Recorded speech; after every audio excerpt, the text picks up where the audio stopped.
In the dead of night, the scream echoed through the empty streets. Blood pooled on the dusty floor, footprints smeared across peeling wallpaper, and the victim. As final breath hanging in the air like a whispered secret no one dared utter aloud. That was the moment the world tilted off its axis. The moment when the ordinary cracked open and revealed something so grotesque, so bewildering, that even the most battle-hardened detectives stood speechless. Tonight, on Midnight Crime Vault, we descend into that void, into the case so bizarre even seasoned investigators couldn't explain it. It all began in the quiet suburb of Brookhaven, a nondescript town with tree-lined streets, picket fences, and neighbors who greeted each other with waves and warm smiles. The date was October 17th, 2009. The autumn air was crisp, the sky bruised with the promise of an early winter. In house number 24 on Elm Crescent lived a family that seemed ordinary.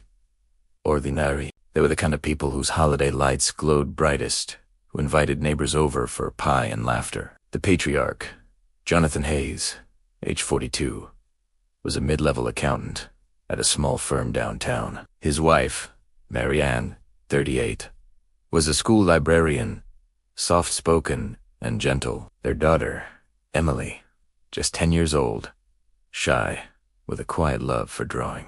On that cold October evening, Jonathan left for work overtime. Mary Ann was at home reading by lamplight, and Emily was asleep upstairs, her small form curled beneath a faded quilt. Outside, the wind rustled fallen leaves against the windows, and all was calm. But darkness doesn't always announce its arrival. At approximately 11:42 p.m., a passerby walking a dog noticed a dim light flickering behind the drawn curtains of the living room window. Then something else. A shape hunched in the corner, motionless, save for a subtle sway, like the reflection of something moving. Chilled by curiosity, the passerby peered closer, unable to recognize the figure, but the heavy smell of iron drew his attention. Fear rooted him to the spot. He stepped back, grabbed his dog, and hurried away. Minutes later, a piercing scream erupted, a raw, animal sound from within the house. The passerby didn't dare return. Instead, he called the police. When officers from the local precinct broke down the door, they found something they could barely comprehend. The living room was a tableau of horror. Furniture upended, glass shattered, and splashes of something dark on walls, floor, ceiling. And in the center of the chaos lay Mary Ann Hayes, her body contorted unnaturally, limbs twisted at angles that should not be possible. Her eyes were wide open, fixed on some invisible point in terror, and her mouth hung agape in a silent scream. On the floor beside her, a single black feather, small, unremarkable, lay dusted in fine ashes, as though dropped deliberately. Upstairs, investigators found Emily's bedroom door locked. Forced entry revealed a scene even more bewildering. Emily's bed was untouched, her quilt neatly tucked, but the walls and floor were covered in strange symbols crudely drawn in charcoal, jagged glyphs that looked like they'd been etched by fingernails. In the corner, Emily sat cross-legged, staring blankly, unmoving,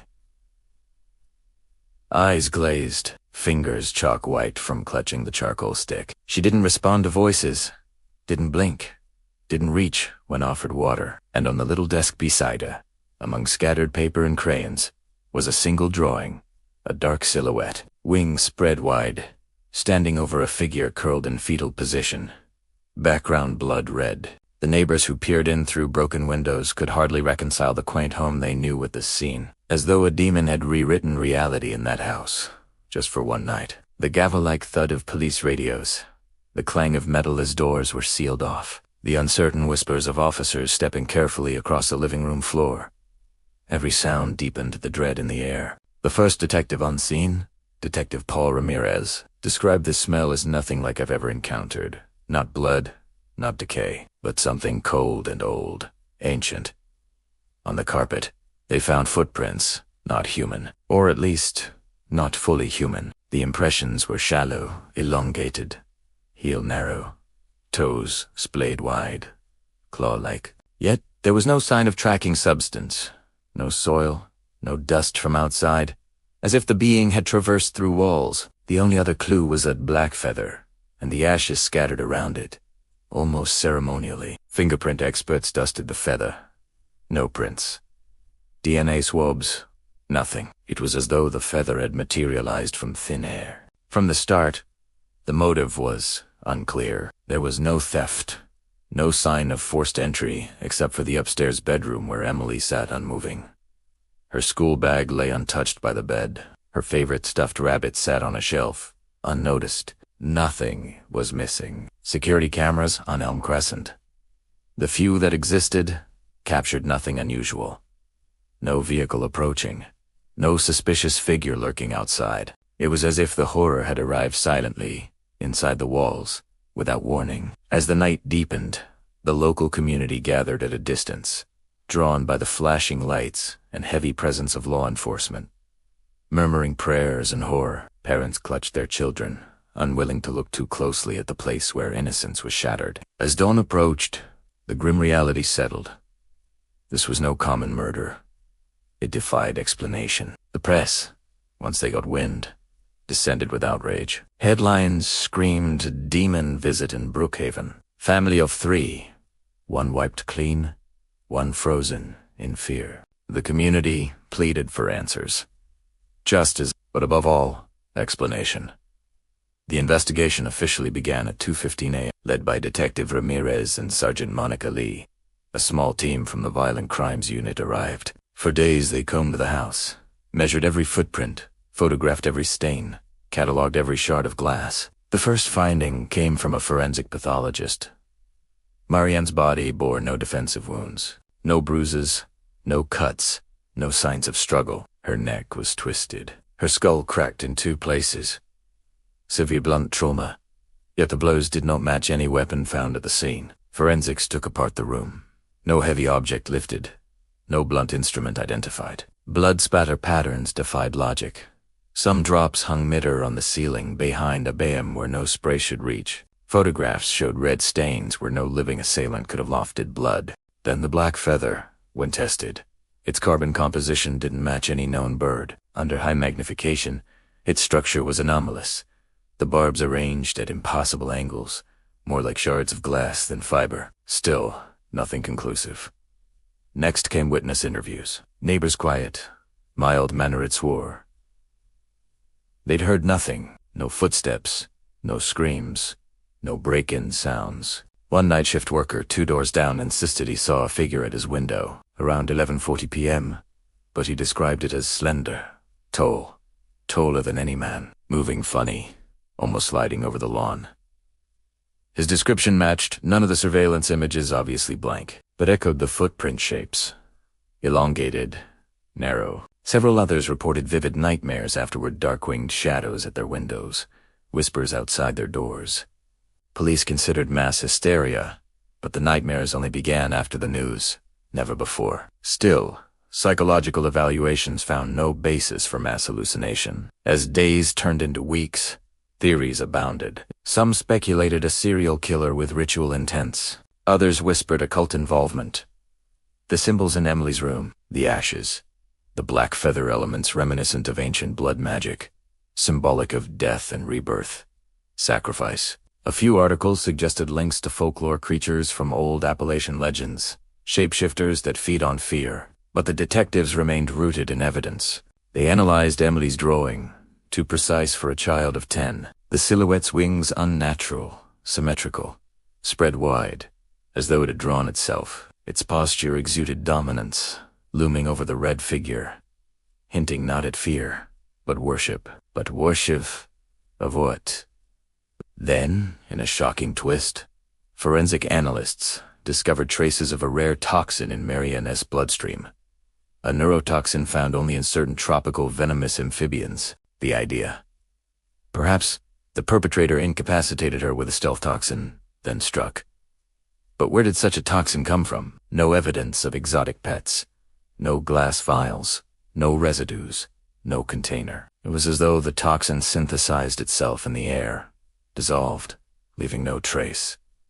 The idea seemed ludicrous, but investigators had no other leads. They questioned acquaintances. Nobody recalled Marianne traveling abroad. She never left Brookhaven. Radical activists, cult members. Nothing. The toxin lead fizzled. The toxicology lab retracted findings due to contamination. Once again, nothing. Pressure mounted. The public demanded arrests. The media painted detectives as the family, battered by grief and horror, retreated from the glare. Days, blurred. Then the breakthrough. A forensic dog alerted to a scent trace. Faint, almost non-existent, trailing from the front door, across the lawn, into the street. They widened the search radius, began canvassing houses, checking all vehicles. They found a van parked half a mile away, unregistered, no plates, no signs of ownership. CCTV from a distant traffic camera captured it at 11:36 p.m. that night, idling for roughly 2 minutes, then disappearing upstate. The van was white, sliding doors closed, tinted windows. No passengers visible. No deviations from routine traffic. It vanished into the night without a trace. No license plate. No purchase record. No owner. Investigators scoured databases. No recent sales. No missing van matching description. No theft reports. Detectives theorized the van might have been stolen, repainted, unplated. A classic throwaway vehicle. But the event then, the method of entry, the van's arrival, everything remained mysterious. How could someone enter the house unseen? How could they leave undetected? The broken door at entry. It was the interior door, sliding panel. Already reinforced, it would take a crowbar to break, and a crowbar to leave yet. No such tool found. If the van idled for 2 minutes, how much could an assailant do? But the van existed. The footprints existed. The feather existed, and the horror existed. Then came the first arrest, or what police called an arrest. They detained a man named Isaac Cole, a transient with prior misdemeanor records, trespassing, vandalism, petty theft. He vaguely matched the composite sketch the lone neighbor described: tall, thin, angular features. But his alibi, he claimed he was in another town, drinking with friends. No memory of the night. No evidence linking him to the van. No footprints matching. No fingerprints on feather. DNA samples inconclusive. Only generic human markers. They held him for 48 hours, interrogated, but eventually released him due to lack of cause. The media erupted. Cole freed. Will police ever find real killer? The community breathed a tentative sigh of relief. But detectives remained unconvinced. They had a name, a face, but no proof. And in a case where logic shattered, proof mattered more than ever. Weeks turned to months. Investigators checked flight logs. No suspicious departures from regional airports. Checked exotic pet stores. No records of poisonous amphibian purchases by locals. Investigated cult groups. Nothing. The town reeked of paranoia. Every dark doorway, every squeaky floorboard, every rustle of wind became suspect. Parents locked their children indoors at night.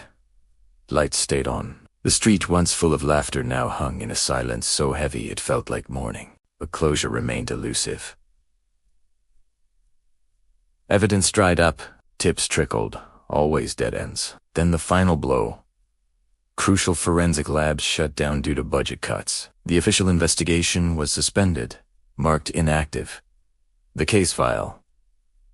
Heavy, dusty, locked in an archive no public would ever see. To the world, the horror faded, replaced by new headlines. But for the detectives, for the family, for the sleepless neighbors, the memory remained. Yet even as time marched on, anomalies continued. Every year, on October 17th, at exactly 11:42 p.m., a few residents reported faint scratching sounds on their windows, like nails against glass, quickly followed by a soft rustle, like wings unfurling, and then silence. A teenage girl from 2 houses down woke screaming, claiming she saw a dark silhouette overhead. Others described cold gusts of wind that seemed to pass through walls. Nothing tangible, no photographs, no recordings, just memory and fear. Detectives who went to interview these residents found nothing but shock and tears, sometimes long-lived trauma. The town insisted it was superstition, Halloween hysteria, but for those who experienced it, the terror felt real. Some moved away. Others stopped leaving home after dark, And every year, at midnight, a single black feather would appear on the lawn of number 24, where the horror began. Cleanly, deliberately placed, untouched, unclaimed. Postal authorities refused to log it as mail. Investigators attempted to trace prints.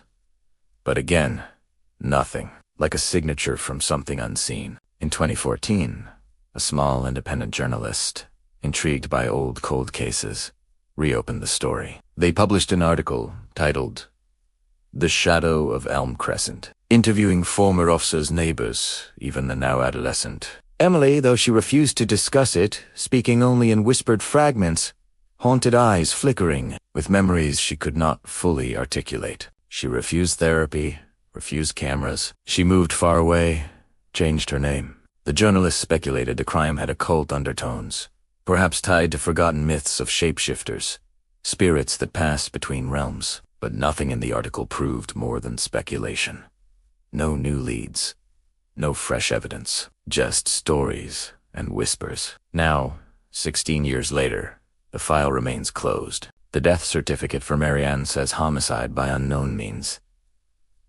The casebook is thick with photos, bloodstains, chaotic rooms, the charcoal-etched symbols, the black feather, the van sketch, the footprints. History's lined with unanswered questions, and the world outside has largely forgotten, but the shadows linger. In late October of this year, a former detective who worked the case posted an anonymous message online. If you think you saw something on Elm Crescent last night, if you heard a whisper or felt cold wings, don't ignore it. It matters. Nothing more.